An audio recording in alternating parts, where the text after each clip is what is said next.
کە لە ئیسلامە ئێمە سەیر و نەزەرمان بۆ دەوڵەت بریتینە لە دەوڵەتێک کە هەتا بمێنێت و دەوڵەتێک کە دەسا و دەسەکە دەمی ئەکەوێتە دەستی کەسانی بەهێز دەوڵەتەکە بەهێزەکەن ئەکەوێتە دەستی خواناسان دەوڵەتەکە بەرەو چاکە ئەبن ئەکەوێتە دەستی کەسانی لاواز یان فاسقەکان وڵاتەکە بەرەو کاولە ئەبن.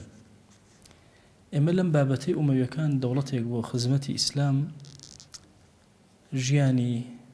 هەندێک لە خەلیفە و ئەمیرەکانمان باس کردووە تا گەیشتنە سەر ژیانی عومەری کوڕی عەبدولعەزیز کە لە دوای سولەیمانی کوڕی عەبدولمەلیک ئەبێتە خەلیفە. عەرزم کردن کە وەلیدی کوڕی عەبدولمەلیک کە باوکی وەسیەتی کردبوو لە دوای وەلید سولەیمان ببێتە گەورەی موسڵمانان هەوڵی ئەدا کوڕەکەی خۆی لە جێگەی سولەیمان دابنێ. کەسێک کە زۆر معارەزەی ئەم کارەی کرد بریتی بوو لە عومەری کوڕی عەبدولعەزیز. عومەری کوڕی عەبدولعەزیز کە زۆر تند بەرامبەر بەم کارە وەستایەوە و مەجالی نەدا چونکە ئەگەر ئالی ئومەوی ڕازی نەبوونایە وەسیەتە نەیەتوانی بگۆڕێ و ئالی ئومەویش لەو کاتەیەکێک لە شەخسەتە بارزەکان بریتی لە عومەری کوڕی عەبدولعەزیز کە ئەیکردە ئامۆزایان و زۆر معارەزەیەکی توندی کرد و مەجالی نەدا. بۆیە کە سولەیمان ئەبێتە خەلیفە زۆر گرنگی بە عومەری کوڕی عەبدولعەزیز ئەدا. مەسئلەی بوونی بە خەلیفە هۆکار ئەساسیەکەی ئەگەڕێتەوە بۆ ئەم هەڵوێستە بوێرەی کە هەیەی لەناو عائیلەکەی خۆیان لەسەر ئەوەی کە بە هیچ شێوازێک ئەو خلافەتەی کە وەکو وەسیەت دانراوە بۆی ئەو وەسیەتە جێبەجێ بکرێ مەجالی ئەوەی نەداکەوە گۆڕانکاری تیا بکرێ. لە دوای وەفاتی وەلیدەوە دنیایەکی تر بەسەر عومەری کوڕی عەبدولعەزیزا کرایەوە. عومەری کوڕی عەبدولعەزیز هەر لە زمانی عەبدولمەلیکەوە ئەو لە ئەمارەتا بووە، لە زمانی وەلیدا لە ئەمارەتا هەبووە، بەس لە زمانی سولەیمانە بوو بە یەکێک لە قەریبەکانی خەلیفە زۆر نزیک لێەوەی. ڕاستە ئامۆزای یەکترن بەڵام سولەیمان یەکێک بوو لەو کەسانەی کە جۆرێک لە جۆرەکان ئیجلالی عومەری کوڕی عەبدولعەزیز ئەکرد زۆر بە گەورە سەیری ئەکرد. بۆیە وەکو وەزیر وەکو مستەشار وەکو برا هەمیشە لەگەڵیا بوو و ئەفەرمێ كان ملازما له في إقامته وفي سفره. للسفر وإقامة هەر پێکەوە بوو لەگەڵ خۆیان ئەیبرد مشورەتی پێ ئەکرد پرسوڕای پێ ئەکرد. سولەیمان زۆر قسەی هەیە لەسەر عومەری کوڕی عەبدولعەزیز لەیەکێ لە قسەکانە ئەفەرمێ ما هو إلا أن يغيب عني هذا الرجل فما أجد أحدا يفقه عني. بەس ئەم پیاوە لە پێشیان ون بێ کەس نییە لە من تێبگە تەنها ئەوە لێم تێئەگە. لە قسەیەکی ترە ئەفەرمێ ئەبا حەفظ ما اغتممت بأمر ولا أكربني أمر إلا خطرت فيه على بالي. هەر کاتێ غەمێکم هەبێ کارێکی گەورە ڕووم تێبکە إلا تۆیتە خەیاڵم کە پرس و مشورەتت پێ بکە. ئەمە زۆر مهمە لە حیاتی عومەری کوڕی عەبدولعەزیزە. هۆکاری ئەم نزیکیە چییە؟ لە ماڵەن سێ هۆکار هەیە سیان. یەکێکیان شخصیەتی سولەیمان وەکو شخصیەتی وەلید و عەبدولمەلیک نییە. عەبدولمەلیکی کوڕی مەڕوان لەگەڵ وەلیدا هەردووکیان شخصیەتێکی ئەنانیان تا ڕادەیەکە بوو، زۆر بڕۆیان بە قسە و وتە و بڕیاراتی خۆیان هەبوو. بەڵام سولەیمان کەسێکی مشۆرەتی بوو، زۆر ئیعتیمادی بە قووەتی لەسەر کەلیماتەکانی خۆی نەبوو، گفتوگۆی ئەکرد قسەی ئەکرد لەسەر ئەو شتانەی کە مەسەن ئەهاتە ڕێی گفتوگۆی لەگەڵ دەوروبەرەکەیە ئەکرد و ئەمینترین کەسێکە گفتوگۆی لەگەڵەکە بریتی و لە عومەری کوڕی عەبدولعەزیز بۆیە نزیکی خستەوە. ئەوە یەک. دوو شخصیەتی عومەر خۆی کە وهای کردبوو کە قەناعەتێکی گەورە لای سولەیمان دروستکە کە ئاڕائەکانی عومەر ئاڕائێکی سائبن، هەم دیندارانن هەم دنیاداران هەم دیندارانن. دائیمە ئەو مەلیکانە تەنها سەیر یەک جیهەت ناکەن، تەنها جیهەتی ئەوە سەیر ناکەن ئەم کەلیماتانەی کە ئەم کەسە وتوێتی ئایا ئەم کەلیماتانە مەسەن لە ڕووی دینداریەوە چۆن، ئایا لە ڕووی دنیاوە ئەوە چەندێک سوودی هەیە. لەبەرەوەی عومەری کوڕی عەبدولعەزیز خۆی لە ئیدارە و ئیمارە هەبووە بۆیە کەلیماتەکانی موافقی دنیای خەڵک بوو، موافقی دینی خەڵک بوو. زۆر تەسیر لەسەر سولەیمان کردو. خاڵی دووەم خاڵی سێهەم وەفای سولەیمان بەرامبەر بەو توندیەی عومەری کوڕی عەبدولعەزیز بەرامبەر بە وەلیدی برای کاتێک کە ویستی ئەم عەزل کات و لا ببە. زۆر کەس هەبوون لە جیهانی ئیسلامی تەئیدی وەلیدیان کرد تاکە ڕێگرێک یان سەرێکی ترین ڕێگر لەوەی کە وەلید نەیتوانی ئەو بڕیارە جێبەجێکە کوڕێکی خۆی بکاتە خەلیفە دوای خۆی بریتی بوو لە عومەری کوڕی عەبدولعەزیز. تەئثیراتی زۆر گەورەی عومەری کوڕی عەبدولعەزیز هەیە لەسەر سولەیمان. یەکێک لە تەئثیراتەکان هەرچی والی ڕەبتی بە حەجاجەوە هەبوو، تەبەن ئەو بۆم باسکردن کە عومەری کوڕی عەبدولعەزیز لەگەڵ حەجاجە ناکۆکی لە نێوانیانە. لە دوای ئەوەی کە سولەیمان دێت بە قەرابەتی عومەری کوڕی عەبدولعەزیز هەرچی وڵاتێک ڕەبتیان بە حەجاجەوە بێ لای برد، هەموو ئەو والیانە لاسون کە حەجاج دای نابوون یا پەیوەندیان بەهێز بوو لەگەڵ حەجاج. غەیری ئەوانش حتا مەسە والی مەککە خالید القسری، والی مەدینە عوثمانی کوڕی حەیان، هەموو ئەوانە لابران هەمووی بە مشورەتی عومەری کوڕی عەبدولعەزیز، خەڵکی خواناس و ساڵح. عومەری کوڕی عەبدولعەزیز زۆر ئەگەڕا بۆ کەسێک کە ئەو دوو صیفەتەی تێیە، دنیاداری بزانێ خواناز بێ. جاری وایە خواناس هەیە بەڵام دنیاداری نییە، هیچ نییە، لە دنیا نازانێ. هەشە دنیادارە خواناس نییە. ئەمە هەردووکیان زەرر ئەدەن لە حوکمی ئیسلامی. هەم خواناز بێ کەسەکە، هەم دنیادار بێ و بزانێت دنیا چۆن مامەڵی لەگەڵاکە. ئەوەی یەکێکە لە کاریگەریە زۆر گرنگەکانی عومەری کوڕی عەبدولعەزیز لەسەر سولەیمان. یەکێک لە کاریگەریەکان لە زەمەنی وەلیدا نوێژ تەئخیر کرا تا بێت دوو نوێژ، نوێژی نیوەڕۆ عەسر لە کاتی خۆیان جێبەجێ نەئەکرا. تەبەن ئەوە یەکێک لە زەڵجەکانی جیهانی ئیسلامی لەسەر ئومەویەکان ئەو بابەتەیە، ئەڵەن نوێژیان لە کاتی خۆیانە تەئخیرە کرد. ئەم دوو نوێژە هۆکاری تەئخیر بوونەکە احتیمال لەو کاتە هۆکارێکەوە بەس لە کتوبەکانی مێژووە ئەگەڕێ هۆکارێکی ظاهر نادۆزیتەوە بۆچی ئەم نوێژە تەئخیر کراوە. احتیمالە خۆ یعنی دلیل لە حجەیە شتێکیان بەدەستەوە بێ لەبەر شتێک ئەمەیان تەئخیر کردبێ. یەکێک لە تەئثیراتەکانی عومەری کوڕی عەبدولعەزیز بریتی بوو لەوەی ئەسەڵات فی وەختیها، هەوڵیدا لەگەڵ سولەیمان. بۆیە یەکەمین بڕیار کە سولەیمان دەری ئەکا بێتە خەلیفە ئەوەیە کە ئەڵێ تەهاون بە نوێژ کراوە، نوێژ تەئخیر کراوە لە کاتی خۆی و ئەفضل کاتی نوێژ بریتە لە کاتی یەکەم، نوێژەکان هەر هەموو لە کاتی یەکەمە جێبەجێ ئەکرێ. خەڵک تەئخیر ئەبوو لە نوێژ زۆر، هەتا خەلیفە ئەهات و تا نوێژی بۆ خەڵکە کرد و کاتەکان یا ئەمیر ئەهات و نوێژێ کرد. لە ئەنحای عالەمی ئیسلامیە نوێژەکان بە سەریعی جێبەجێ ئەکران. حتى سليمان ناميك أنوسيت أفرمي إن الصلاة قد أميتت فأحيوها أفرمي نيوج مريان راوة لزماني بيش منا برون زندوي كانوا نيوجك. أم دو كاريغاريا نمونية كان بو كاريغاريا كان يتري عمري كوري عبدالعزيز لسر سليمان لرو الدين داريا كشو لرو الدنيا كشو هردو كان لەگەڵ ئەمەشا مەسەن ئەمەندە قەریبە لەناو عائیلەکە و نییە عومەری کوڕی عەبدولعەزیز سولەیمان هەرچی بڵێ بەگوێیکە، نا بەعەکسەوە زۆر ئینکاری لە زۆر شت ئەکا و لە زۆر شت سولەیمان ئەپارێزێت و ڕەکی ئەکات. عەبدولمەلیکی کوڕی مەڕوان لە یەکێک لە نامەکانیە وەسەتی زۆر نووسی و لە یەکێک لە وەسەتەکانە هەندێک لە کچەکانی عەبدولعەزیزی برای بێبەشەکە لە میراتی عائیلەکە لەبەرەوەی میردەکانیانی بەدڵ نییە بۆ مێردەکان نزیک نەکەونەوە لە عائیلەی ئومەویەکان بێبەشیانەکە لە میرات. کە بێبەشیانەکە لە میرات ئەو بابەتە هەر ئەمێنێتەوە بینە هەڵ ئەداتەوە، لە زمانی وەلیدیشە هەڵ ئەدا و لە زمانی سولەیمانیش. عومەری کوڕی عەبدولعەزیز یەکێکە لەوانەی کە زۆر تند لەو مەسەلە مامەڵایە کە ئەڵێ خوا میراتێکە پێداون و بیان دەنێ چۆن بەوانی تر بە کچەکانی تردرا و کچانی تریش بێبەش مەکرد. ئەو کچانەکەنە خوشکی عومەری کوڕی عەبدولعەزیز. ئەفەرمێ جارێک لە جارەکان دانیشتبوون لە مەجلیسە کاتێک کە باسی میراتیان کرد سولەیمان وتی ئەوانە هیچ بەشیان نییە، لەبەرەوەی عەبدولمەلیک وەسەتی کردووە ئەوانە پیان نەدرێ. ئەڵێ کەمێک وەستان دوایی بانگی کردنەوە وتی وەرنەوە دانیشتنەوە. ئەڵێ کە دانیشتنەوە هەمویان تەسەووریان ئەکرد یا پەشیمان بێتەوە یا بیانداتێ. وتی بڕۆن وەسەتنامەکە عەبدولمەلیکم بۆ بێن. هەڵا عومەری کوڕی عەبدولعەزیز فەرمووی وامزانی ئەڵێ بڕۆن قورئانم بۆ بێن کەچی ئێستا ئەڵێ وەسەتنامەکەی ئەوم بۆ بێن. لەو کاتە ئەیوبی کوڕی سولەیمان لەوەیە تی زۆر کەسەیە ئەوەندە زمانی درێژە قسە ئەکا احتیمالە قسەکان بێتە هۆی پەڕاندنی گەردنی. عومەری کوڕی عەبدولعەزیز زۆر لێی تووڕە، جوابێکی زۆر تند بەرامبەری هەر کاتێک کار کەوتە دەستی تۆ لە عالەمی ئیسلامیە بەخوا هەرچی سێرەکە موسڵمانان بۆ بەڵایەکی زۆر گەورە ئەبەی کە مادام لە بەرامە قورئانە ئەوا بڵێ. سولەیمان زۆر لە ئەیوب تووڕە ئەوەی کە عومەر ئێڵێ تەواو بۆ یەکێک لەو کارە و ئێو ئینکارانەی کە لەگەڵی کردەوە شتێکی عەجیبە تۆ لە بەرامبەر خەلیفەیەکە نیوەی جیهانەمە بەڕێوە بۆ شێوازە مامەڵەک ئەگەڕێتەوە میراتەکانیان پێ ئەداتەوە. یەکێکە لەو شتانێکە تەئثیراتی عومەری کوڕی عەبدولعەزیز و ئینکاری منکەری ئەو پیشان ئەدا. لمسألة إنفاق بخشينا عينا. طبعا ما ياسايك ما نية الإسلام نسرابته شون ببخشين هم اجتهادات، يعني دولتي مسلمانان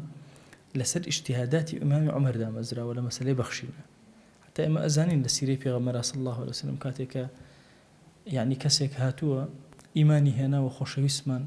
يعني دولك مري داود أنا بخوت الدنيا بلا حس قيمتي شنو كسك الدولة واشتري داود يا ساقني مثلا أم كسر شني بديت شوني بديت بويا همو خليفة كان حتى كوتاي نماني خلافة إسلاميش إيش يقل قرفته كان دائما كقصير سركلا مسلم مادة شكل مادة يا سايكني لشريعتها كتنظيمي كشون صرف كره إلا أو اجتهاداتني إمام عمر نبي كاجتهادي كر سابقوني أولون زياتريان بدريتي مثلا أهل بدر زوتريان أهل أحد أهل خندق زوجاتي بيغمر صلى الله عليه وسلم آل بيتي بيغمر صلى الله عليه وسلم حسن وحسين همو ياسايكي بودانان حتى أو ياساني زور بعجيبي يعني دانا ياسا كان بوشي وازيك يعني لناو بابنا حتى خيزانا كان بيغمر صلى الله عليه وسلم جيوازي كرد بنمونا يشك لخيزانا كان كماري قبطية إمام عمر وكو خيزاني رسول صلى الله عليه وسلم ما مضي لقلا نكرد حتى استجل يعني لفكر أهل السنة وجماعتها ماري قبطي بدايك إيمان داران حساب ناكري أولا بروي جارية بوا خوش ويسمان خواستويتي وكو دايك إيمان داران ما مضي لقلا ناكري شكا أفرمون كاتك أبيت دايك إيمان داران بعقدك الصحيح ما ركرا وجوزرا بشو هما نجوزرا وتو بلام بعقد زواج نية بعقد ملك أو بعقد ملك فرموي نابنا أمهاتي إيمان دارا وإلى فكر أهل السنة ماري قبطي مثلا ناكات أو كان دايك إيمان داران بي أجر شي خزاني بيغمر صلى الله عليه وآله وسلم والحال همو أمانة تنظيمات وترتيباتك لفكر إمام عمر بويك لو كشان دائما مسألة إنفاق بوي لبابتي إنفاقا زور كاد إنكاري إمام عمر أبيني لقل سليمان بس هيك الجارة كان سليمان أشت مدينة باريكي زور أداب خلق دوای الله رأي شون بو أي عمر أو سخاوته كردم لقل أهل مدينة ويضليان بيته عاجز بون لأيام وي مثلا شاق بيته ضليان فرما حيتش نكرت دولة من كان الدولة من تركت فقيرة كان شبه جهشت أفرمي كيف رأيت ما فعلنا يا أبا حفص أفرمي رأيتك زدت أهل الغنى غنى دولة من كان الدولة من تركت وتركت أهل الفقر بفقرهم أهل فقير كان شواز لي هنا بوي أفرمي فرموي 100,000 درهم ببخشة بربي بخشة بنا أخل كفقير وهجار فرموي بمشي يشتا حالي أفل كفقير باجنا يا 100,000 درهم شيان بديت جا تصورك لبابتي إنفاقا شون إنكار أكا لقل كي لقل سليمان وخليفة يان مثلا لردي مظالمة جاري كان شون نوباديك ولا دشتك هردو بدوبون أفرمي لو كاتا هوريك الرشهات وهور بروسك وقرم دسي بيكرد أفرمي قريشكيكي زور قورها سليمان ترسا أفرمي إمام عمر يكون عبد العزيز الرويتيكر فرموي أما أم دنقا لقال أم بريسكيك هات دنقو بريسكي رحمته إيمي ترسان أي أبيه غضبي خواتو أما بشر رحمتك كيتي أويلي كردين أما أترسين أبي بشر زحمتك كيت شون فرموي سحاب فيه برق وصواعق فرموي هذا صوت نعمة فكيف بصوت عذاب كلما أم دنقا قوريك هاتو ترساني أما هي بشر رحمتك إيه كأبيت الرحمة وسرزوي أي هوا بعذابك شون فرموي مادام أم خوالم بلاي رزقاري كردين نسوتين بم هورا بروسكي بابلين فرموي 100,000 درهم أكم بخير فرموي سليمان أما مكة شان دين كز مظالمي برس كردو تو مجال نبو سيري مظالم كان كبيجر أو باشتر بوي أفرمي مجلسي كي زور تايبد لدواء أو بو سليمان بسرا حموي بس سيري مظالمي كي ظلمي لك رابا بس سيري مظلمة كم بجيه لقال عامتي خلق الروجة للروجة كان بو بينيني خلق زياد كرا بو ردي مظالم جاري كان بيك وأروشتن همو اشتكاني باڵێن دەوڵەتیان ئەبینی سێریان ئەکلێەوە ئەوە مەسەن ئەسپەکانە لێ وەستاون ئەوە با بڵێ وشترەکانە ئەوە ئەدەواتی شەڕ لەوێ دانراوە ئەو پیا و هەموو عسکەر وەستاون فەرمووی ئەمە چۆن ئەبینی فەرمووی وەڵڵاهی دنیا هەندێکی ئەخوا هیچ نییە ئەوە ژیانی لەسەر ئەوەیە ئەو ژیانی لەسەر ئەوەیە مرۆڤ ئەچێ مەسەن علف ئەهێنە ئەیدا بەم ژیان دنیا هەمووی لەسەر یەک وەستاوە فعلەن ئەو هەیە یعنی ئەچێمە لە نەظرە ئیسلامیەکە ئەڵێن دنیا هەمووی وەستاوە بۆ خزمەتی ئینسان هەمووشی لەسەر یەک وەستاوە یعنی تەسەوور کە مەسەلەن گیایەکیت لەم زەویەوە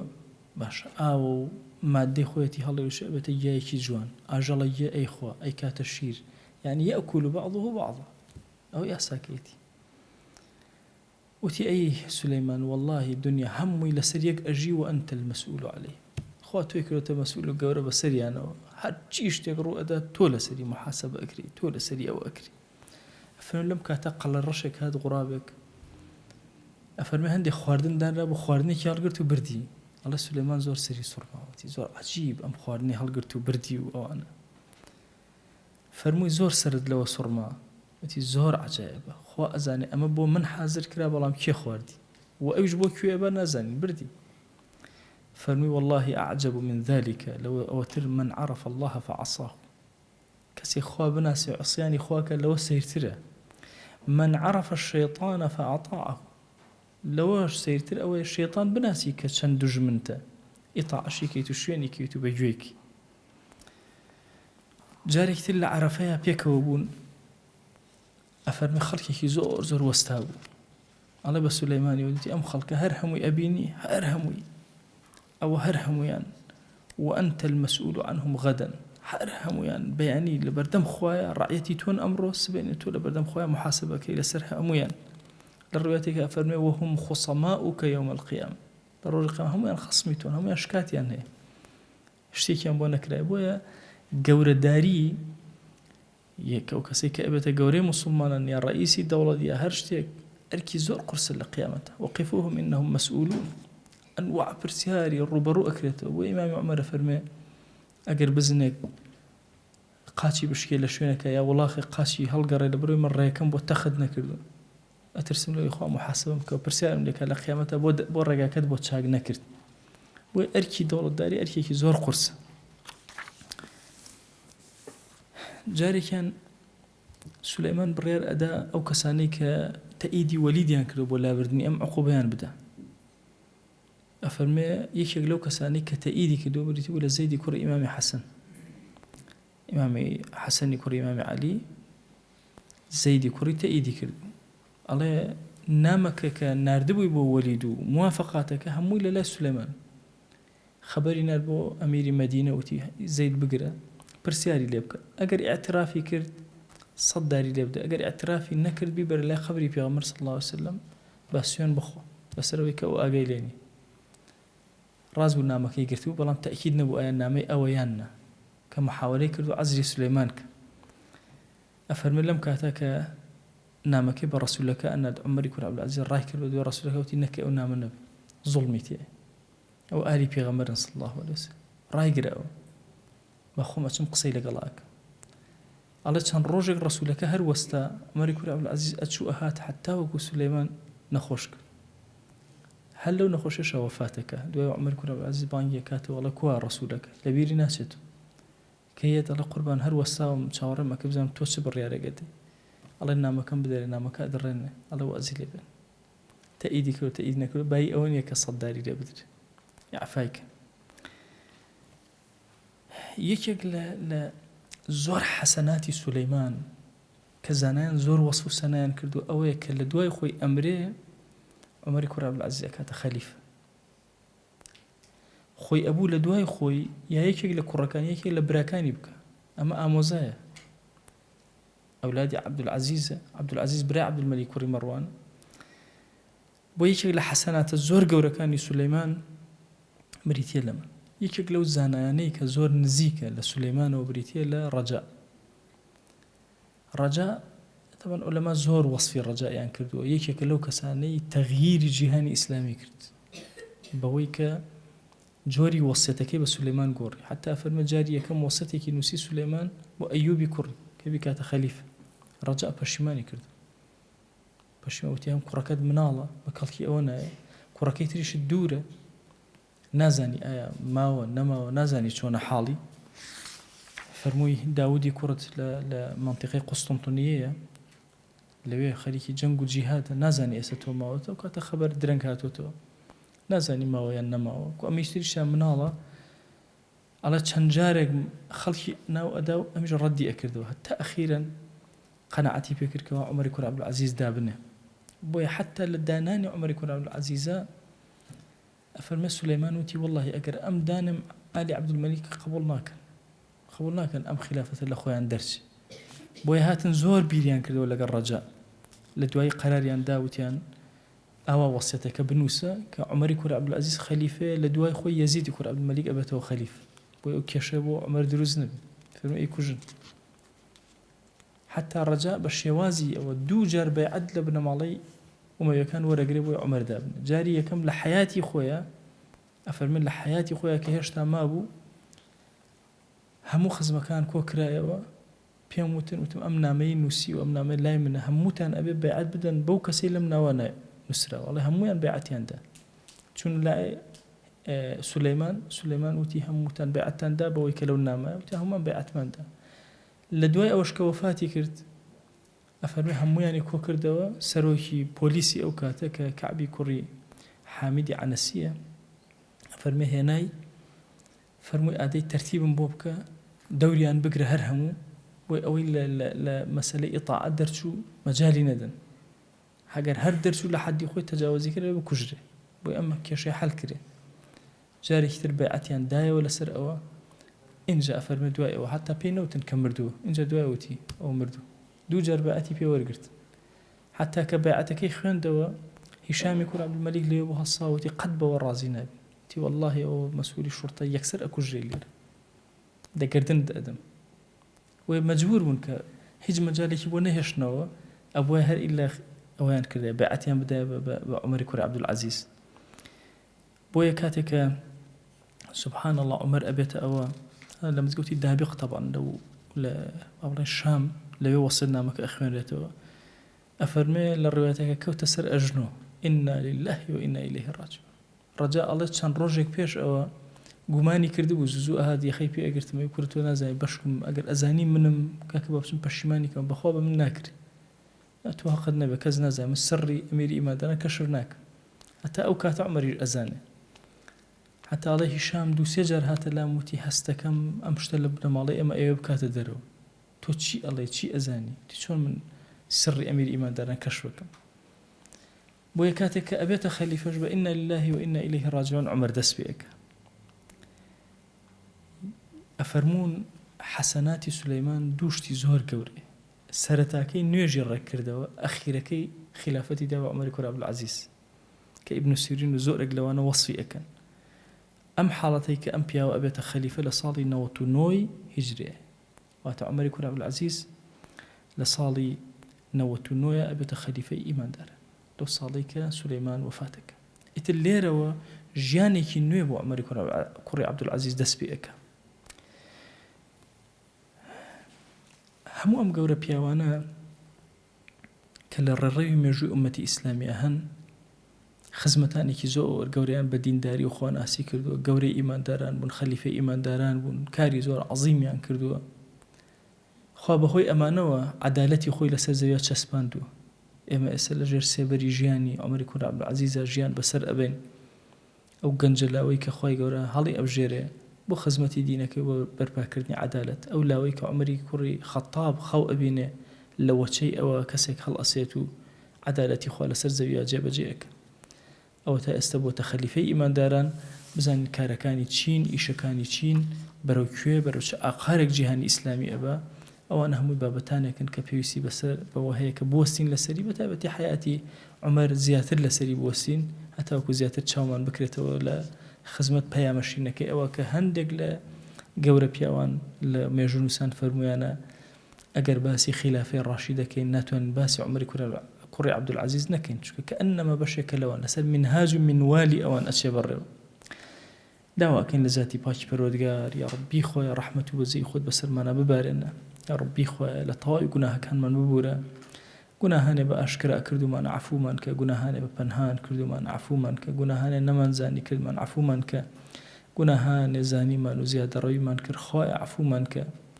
خۆی لێت ئەپاڕێن و لێت ئەلاڵینەوە جیهانی ئیسلامی لە زەحمەتێکی زۆر گەورەین خۆی بەهانەمانەوە وەرە خۆی بەهانای ئەهلی غەزەوە وەرە دەرگاکانی خێر بەسەر ئەهلی غەزەیە بکەرەوە لە زەحمەتی و میحنەتی ڕزگاریان کە تو گەورەی خۆت خۆی لێت ئەپاڕێن و لێت ئەلاڵینەوە بە کەڕەم و ڕەحمەتی خۆت و بەزەی خۆت دەرگاکانی خێر یا ئیلاهی بەسەر ئەهلی غەزا بکەرەوە یا رب العالمین بەخوا پەروەردگارە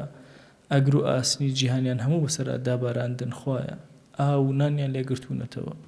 ئیلاهی ئێمەش لە سژنێکی زۆر گەورە و هیچ دەسەڵاتێکمان نییە وا زەعیفی خۆمان زەعیفی ئومەتی پێغەمبەر صلی الله علیه وسلم لاوازی ئومەتەکە هەمووی بۆ لای تۆ سکاڵەکان بەرزەکەینەوە تۆ بەهانامانەوەرە تۆ بەهێزمان کە تۆ دروستمان کە تۆ بە خزمەتکار قبولمان کە تۆ نەسرەتمان بدەرێت تۆ سیادە و قیادەی جیهان بدەرەوە دەستی ئەهلی سنەت و جەماعەت یا رب العالمین یا ربی خوایە داوات لێ ئەکەین بە کەڕەمی خۆت و ڕەحمەتی خۆت و بەزەی خۆت دەرگاکانی خێر بەسەرمانە بکەرەوە دڵمان ئارام کە ماڵمان ئارام کە ژیانمان ئارام کە لەناو ئارامیە بمان ژیێنە یا ئیلاهی داوات لێ ئەکەین بە کەڕەم و ڕەحمەتی خۆت بە ئارامی بمان مرێنە لەناو گۆڕەکانمانە ئاراممان کە بە ئارامی زیندومان کەرەوە بە ئارامی محاسبەمان کە بە ئارامی لە بەهەشتەکەی خۆتە جێگیرمان کە یا ئەکرەم الئەکرەمین خوای ئاسایش و ئارامی بەسەر وڵات و نیشتیمانی ئێمە و تەواوی وڵات و نیشتیمانی مسلمانانە ببارێنە یا رب العالمین یا ربی خوایە داوات لێ ئەکەین بە ڕەحمەت و بەزەی خۆت داوات لێ ئەکەین بە ئیسمی عەظەمەت یا ئەکرەم الئەکرەمین سڵاوی ئەم مەجلیسەی ئێمە بگەینە پێغەمبەر صلی الله عليه وسلم یەک ناومان لە خزمەتیا بێنە یا رب العالمین آمين آمين والحمد لله رب العالمين وصلى الله على سيدنا محمد وعلى آله وصحبه وسلم تسليما كثيرا أبدا إلى يوم الدين خواهي قول لقناهي من يشيء أجبوري وخواهي قول لمن قبولك يا ربي